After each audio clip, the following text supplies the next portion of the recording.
আরেকটি ভিডিওতে স্বাগত জানাই সবাইকে।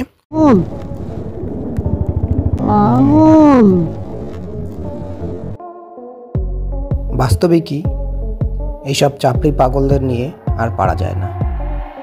দেখুন এই ভিডিওটাও তার একটা উজ্জ্বল সাক্ষী।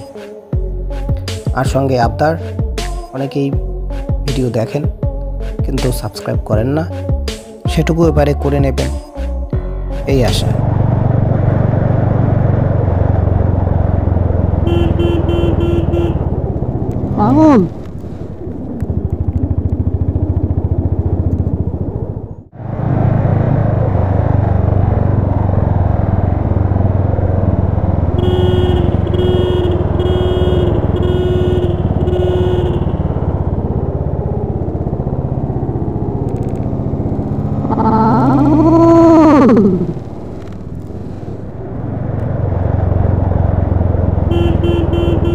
সাবধানে চলুন এইসব চাপড়িদের থেকে, কেননা এরা নিজেদের বিপদ ডেকে আনে, যে কোনো সময় আপনারও বিপদ ডেকে আনতে পারে।